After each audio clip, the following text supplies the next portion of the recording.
Bom dia, santos irmãos, graça e paz de Jesus, sejam todos bem-vindos a mais um Fé e Café, o seu devocional diário aqui na sua igreja, a Igreja Presbiteriana de Manaus. É muito bom estar aqui com todos vocês, Deus abençoe sua vida nesse dia de feriado, hoje é dia 9 de dezembro, 8 de dezembro, 8 de dezembro, já estou querendo que chegue logo o Natal, porque eu estou querendo comer aqueles negócios que a gente come só no Natal. Mas Deus abençoe, está chegando. Deus abençoe sua vida e sua família em nome de Jesus. Estamos aqui nessa mesa maravilhosa, 3 amigos, 3 pastores que trabalham aqui juntos, no trabalho do Senhor na Igreja Presbiteriana. Pastor Miguel, Pastor Jorge e eu. Pastor Miguel, Pastor Jorge. Bom dia, meus amigos. Bom dia, Pastor Eusto. Bom dia a você que está conosco aí. Que Deus abençoe o teu dia. Amém, Pastor Eusto, querido meu amigo, Pastor Jorge, meu irmão. Você que está aqui agora, nesse feriado, seja impactado pela graça do Senhor Jesus e a sua palavra.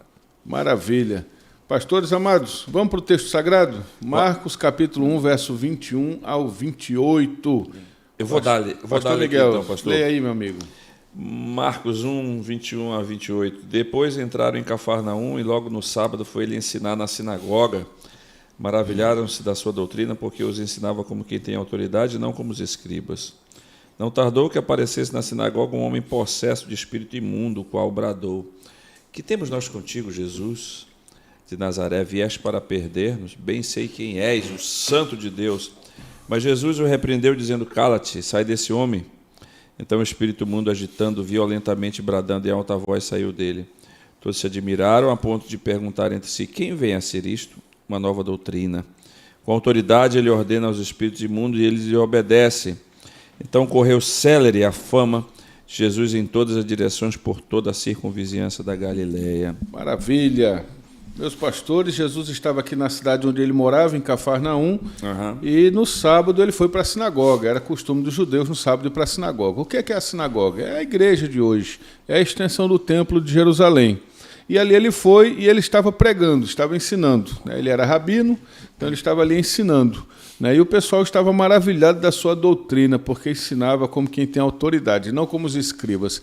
Imagina aí os escribas ensinando, mano, só letra, não tinha nada, só aquela coisa seca, horrível, que você diz assim: meu Deus, que hora acaba o culto? Esse era o culto com os escribas. Com Jesus, não, era aquele culto que quando termina, fala assim: poxa, já acabou? Mas, rapaz, eu queria ouvir mais. Então era isso aí que estava acontecendo. De repente, lá no meio do culto, um homem que estava lá participando do momento de culto com todo mundo, gritou: que temos nós contigo, Jesus o Nazareno. Vieste aqui nos perturbar, está aqui para nos perder. Então, hoje nós sabemos quem o Senhor é o Santo de Deus. Um homem possesso no culto. E aí Jesus repreende aquele espírito maligno, ele sai gritando e todos ficam admirados novamente. Meus pastores, meus amigos, Jesus estava pregando lá. Imagina um culto com Jesus pregando. E aí, como diz o hino, onde Jesus está, alguma coisa acontece. E aconteceu mesmo. Aquele endemoniado manifestou-se e foi liberto. Mas o que me deixa assim de cabelos em pé é num culto. Isso acontecer num culto, num lugar sagrado, com uma pessoa que estava participando do culto. Como é que é isso, meus pastores? Bem, a gente vê alguns detalhes desse texto aqui. Existem demônios. Primeiro ponto. Existem demônios. Tem gente que não crê. Mas os demônios existem. Outro, ele usa pessoas. Usa pessoas. Deus usa pessoas? Deus usa pessoas. Deus se manifesta em lugares? Sim. Mas o diabo tem as pessoas que ele usa. Tem os lugares que também que se manifestam.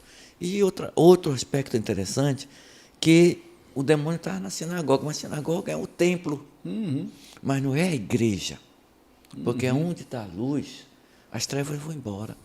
Onde tem um cristão genuíno, verdadeiro, não tem demônio. Ele pode sofrer alguma ação, mas ele não fica em possesso de demônio. Então, provavelmente, ele era alguém que estava na igreja, estava ali, mas não era a igreja do Senhor, estava no templo. E outra coisa interessante, o diabo estava olhando. Às vezes está na igreja, o diabo está olhando. Os demônios estão olhando. Sim, é verdade. Então não se assustem. Não se assuste. Outra coisa que o pastor falou rapidamente, onde Jesus está, não fica trevas. Não fica trevas. Onde Jesus está, não fica. O que acontece, tem igrejas hoje que não se vê mais cura, não se vê mais cura, não se vê mais libertação. E ficam querendo limitar o poder. Não, isso ficou para o passado. Não, eu não creio nessa prática para hoje. Então pronto, então nem orar eu oro mais. Então, se é assim, eu não creio mais no poder de Deus. O que mostra aqui onde Jesus está, até o demônio se submete. Essa turma aí que diz que não crê mais em nada hoje, acho que até o diabo participa do culto, né? Esse camarada aqui, o diabo estava participando do culto, vendo os louvores, ouvindo os louvores. Os louvores foi legal, a palavra até que foi mais ou menos e tal. Tem muito lugar por aí que o diabo até participa do culto. Mas e aí, pastor Miguel? Pastor, esse texto, como o senhor falou, ele é muito rico. Como o senhor falou, ele estava na cidade dele, Cafarnaum. Interessante, por que Jesus estava em Cafarnaum? Em primeiro lugar, por causa de um princípio que foi quebrado, um princípio da honra. Porque quando Jesus estava na sua cidade de Nazaré, ele foi ler na sinagoga o texto de Isaías. O Espírito do Senhor está sobre mim, porque o Senhor me ungiu para pregar boas novas aos quebrantados e enviou-me a curar, a libertação, papapá. Aí o pessoal disse, rapaz, esse cara aí não é o filho de José, do carpinteiro? Maria do carpinteiro? Então aqui as suas irmãs, etc., que palavra é essa aí, rapaz? O cara ele não tem pedigree, ele não tem história. E o texto sagrado diz, daquele momento Jesus decide mudar para Cafarnaum, ou seja, quando nós quebramos o princípio da honra, nós perdemos a bênção e a presença de Deus. Isso é só um... Muito bom. Aí chega aqui, está em Cafarnaum. E o que acontece? E de cara, como o pastor Ariosto falou e bem falou, nós, da Igreja Presbiteriana de Manaus, irmãos, nós cremos em tudo que essa palavra diz aqui. Do Gênesis ao Apocalipse. Tudo, de capa a capa. E também cremos no que está escrito em Marcos 16, 17. Estes sinais seguirão aos que creem no meu nome. Em meu nome expelirão demônios, em meu nome pegarão em serpentes, se tomarem alguma coisa mortífera, não lhe fará dano, falarão novas línguas e, se imporem as mãos sobre os enfermos, serão curados. Fecha a régua, é o que a gente crê. Mas aqui está um detalhe, está um homem endemoniado. Por que está um homem endemoniado? Porque esse homem, com certeza, deu brecha para as trevas. Pastor, não creio em brechas. Crê sim, porque a palavra do Senhor diz, não deis lugar ao diabo. Quando a gente dá lugar ao diabo, ele começa a ter oportunidades na vida. E na Bíblia, escute bem, isso é um pouco de teologia, voltando um pouco ao seminário, só existem 2 lugares onde o próprio Satanás tomou conta de um ser humano, ou de 2 pessoas, a serpente e Judas. Só nesses 2 lugares. O resto tudo é demônio. Mas aqui nós estamos vendo a atuação de demônios na vida de um ser humano. E o que o Senhor Jesus faz? Ele identifica, ele liberta e não permite que aquela situação continue. A pergunta para mim hoje é, quais são as pessoas que estão precisando de libertação que eu não estou me importando? Não, eu sou crente, eu vou para o céu, eu pertenço a uma igreja, eu frequento o grupo familiar, minha conta bancária está boa, o resto que se lasque. Não é assim, não. O Senhor Jesus disse que nós temos uma responsabilidade e identificar aqueles que estão carentes e necessitados da glória de Deus. Meus amigos, se nós queremos que as coisas aconteçam, que o demônio apareça, que as coisas ocultas sejam reveladas, que os pecados encobertos sejam manifestos, nós precisamos chamar Jesus para estar presente. Quando Jesus está presente, tudo isso que está debaixo dos lençóis vem para cima, né? Nós vemos aquele texto de Paulo, né, chegando lá à ilha, e aí ele, quando chega para perto do fogo, a víborazinha que estava lá, quando ele coloca fogo naqueles galinhos, a víborazinha pula e vai picar o apóstolo. Por que ela saiu de lá? Porque foi colocado fogo no negócio. Quando a gente coloca fogo em alguma coisa, vai aparecer, meu irmão, o que é de cobra, vai sair tudo. Vai aparecer tudo. O Butantã vai aparecer. Vai aparecer tudo, desde a jararaca, a cascavel, a corre-campo, a 2 cabeças. Aparece tudo, meu irmão, não fica encoberto. Fala, pastor Jorge. Paulo teve uma atitude assim que eu achei muito legal. Foi o que ele fez com a cobrinha. Mordeu, ele jogou no fogo. Jogou no fogo de volta. Não ficou dando confiança, não. Joga pro fogo. Se lamentando, ele pegou, tipo, sai para lá. Né? Então... E todo mundo ficou esperando para ver se ele ia morrer ele não morreu. Tomou foi uma sopa boa e foi dormir. Às vezes você pode estar nessa situação, todo mundo jogando pedra, todo mundo falando mal de você. Eu passei por isso. Primeira vez que eu fui para a igreja, esse cara entrou aqui, vai ter confusão. Vai ter confusão. Aí, mas não teve. Né? Não teve confusão. Às vezes a gente passa por isso também, como o Paulo, né? Olha, chegou, pelo amor de Deus, trouxe esse camarada para cá, vai dar problema. Vai dar problema. Só que Jesus contorna toda essa situação, né? E quando nós confiamos no Senhor, nós fazemos coisas. Fazemos coisas.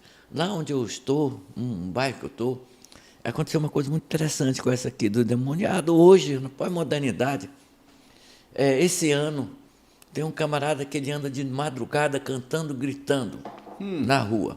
Aí eu estava chegando, fechando o carro, ele olhou e disse, ganhador de alma. Ganhador de alma. Ele olhou e ainda disse assim, não é? Eu disse, é. Ele seguiu a cantoria dele. Ele seguiu a cantoria dele. Ele seguiu. Só que eu não vou atrás. O demônio sabe quem é quem, sabe. O pastor Jorge. Ele disse, eu sei quem é Paulo, eu sei quem é Jesus. E você não conhece, não. Ele sabe quem tem autoridade e quem não tem. E é por isso que esse homem aqui, ele se manifesta nesse culto ali na sinagoga e Jesus o repreende, o demônio, e ele sai desse homem. Pastor Miguel, essa é a questão. Por que essas coisas não acontecem, não tem mais acontecido? O que é que está acontecendo? Eu penso que está faltando Jesus, não é não? Pastor, é interessante o que o senhor falou, porque eu estou lendo um livro do Luciano Subirá, A Prática do Jejum. Aí, tem muito crente que diz que jejum não é bíblico, que não é para hoje. Mas o Senhor Jesus disse o seguinte, olha, quando o noivo for retirado... Vocês vão jejuar. Vocês vão jejuar. E o noivo foi retirado, meus irmãos. Jesus não diz explicitamente, você tem que jejuar. Mas Jesus diz, quando vocês jejuarem, vocês façam assim, ora, quando vocês jejuarem é porque está jejuando. Está jejuando. Então, existe uma expectativa do Senhor para que isso aconteça. Então, irmãos, nós precisamos levar a sério aquilo que Isaías disse, buscai ao Senhor enquanto se pode achar, invocar enquanto está perto. Não, isso é para o ímpio, isso é para aquele que está atraindo a mulher dele lá com a secretária dele lá na empresa. Não, negativo. Esse texto é para mim e para você, porque tem um problema. Lá em Isaías capítulo 6, o profeta Isaías diz assim, no ano da morte do rei Uzias. Quem é rei Uzias? Veja lá em 2 Crônicas, que ele fala, o rei Uzias foi um homem abençoado, com dinheiro, com exército, com estrutura, com construções, com terrenos, com gados. Mas chegou um momento que ele ficou boçal. Ele disse, não, rapaz, eu sou tão bom que eu vou incensar no templo do Senhor. E ele foi com a cara dura, com a cara de pau, dizer, olha, sacerdotes, podem tirar férias que eu vou incensar. Vou botar incenso no templo do Senhor. Ele disse, não, negativo, isso não foi feito para você, não, foi para nós, filhos de Arão. Ele ficou mordido, aí daquele dia em diante ele ficou leproso, o Senhor botou uma lepra nele, porque ele estava se acostumando com o sagrado. Ele sabia fazer as coisas no templo, achava que podia, e tem muita gente assim. Que Deus nos livre de nos acostumarmos com o sagrado, acostumarmos com as coisas santas do Senhor, mas que nós possamos, a cada dia, buscar ao Senhor enquanto se pode achar, para que nós não possamos ser vítimas, como Paulo diz assim, nós não ignoramos os desígnios do mal. Pelo contrário, nós expomos à luz. De que maneira? Efésios capítulo 6, verso 10, vestindo as armaduras de Deus para que possamos suportar o dia mau. Quando é que chega o dia mau? O dia mau não diz assim, não manda o WhatsApp, pastor Miguel, amanhã, dia 9 de dezembro, vai ser um dia mau para você, se prepare, não, negativo. O dia mau chega num momento que a gente não espera. É como tempestade. É tempestade. Não avisa. Não avisa. E Jesus estava aqui, por quê? Porque a presença de Jesus fazia as trevas se manifestarem. Irmãos, se a nossa presença não fizer mudança, conforme diz Mateus capítulo 5, verso 13 e 14, vós sois o sal da terra, vós sois a luz do mundo, alguma coisa tem um problema, e não é em Deus, é em mim. Porque os ambientes, as geografias espirituais precisam ser mudadas com a nossa presença. Nós temos que trazer graça, nós temos que trazer unção, nós temos que trazer...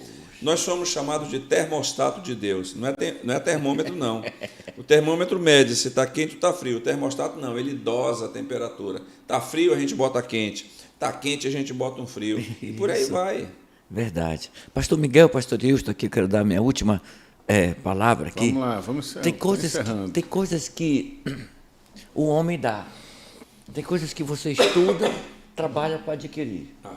Né? No reino material, mas tem coisas que é Deus que dá. E a autoridade é uma delas. Autoridade é unção, é poder. Você foi autorizado por Deus, você foi permitido por Deus. Era a questão de Jesus. Tem coisas que é Deus que dá para o homem. Ele não compra, né? Ele apenas recebe. Ele apenas recebe. E às vezes entre nós chegou o doutor. Entre nós, para nós funciona, né? Olha, chegou um grande jurista. Nada contra essa turma. Eu conheço gente que é jurista, doutor maravilhoso. Um abraço para o meu amigo, Sua Excelência, doutor Gabriel Coelho, presbítero. Gente boa. Esse é sangue bom. Gente boa. Então, mas entre nós tem essa questão, mas tem coisas que não é o homem que dá. Tem coisas que é Deus. Às vezes você não tem lá tantas prerrogativas culturais, financeiras, social. Mas, meu irmão, quando você ora, você pode ser um pedreiro, um carpinteiro, pode ser um doutor, sim, um jurista, que nós conhecemos aqui entre nós, muitos homens de Deus, daqueles que pingam azeite. Humildes. Humildes. Mas você pode ser alguém que ninguém dá atenção, mas quando você coloca a mão numa enfermidade, o Senhor age. E nós aprendemos isso aqui. A autoridade que vem do Senhor. E o Senhor Jesus usa a sua autoridade. Né? Interessante, pastor Eusto, que em todo o Velho Testamento não existiu nenhum homem que repreendesse as trevas. Davi não repreendeu, não. Davi tocava e o Espírito de Deus expulsava o espírito maligno de Saul. Mas a autoridade espiritual só veio resgatada na pessoa de Cristo Jesus, porque essa era uma das características do Messias. É isso aí, meus amigos e irmãos. Estamos chegando ao final do texto. Qual que é uma mensagem final aí, sintetizada, condensada, que nós podemos passar para os nossos irmãos hoje, neste feriado de segunda-feira? Amém. Pastor Eusto, pastor Jorge, irmãos queridos. Em primeiro lugar, que a presença do Senhor Jesus esteja com você nos ambientes mais diversos, meus irmãos. Seja na igreja, seja no seu trabalho, seja na sua escola, seja no seu bairro, onde você estiver, que a presença marcante de Jesus denuncie as trevas, como o pastor Eusto falou, quando Paulo jogou fogo naqueles gravetos, a cobra apareceu, que as cobras, os ambientes das trevas se manifestem e você, na autoridade de Jesus, expulse-os para a glória de Deus Pai. E aí, pastor Jorge? Maravilha. É isso mesmo. É isso mesmo. Quem anda com Cristo, até os demônios se afastam. Coisa boa. Meus queridos irmãos, é assim nós vamos terminando o podcast dessa manhã, o nosso devocional. Deus abençoe sua vida e se realmente alguma coisa está perturbando, traga Jesus, convide Jesus para participar da sua vida, da sua família, do seu trabalho, e tudo que estiver lá encoberto, ruim, maligno, vai ser extirpado, expulso, exonerado para a glória de Deus. Deus abençoe você e tenha um excelente dia. E amanhã nós nos vemos aqui novamente, se Deus assim permitir. Graça e paz.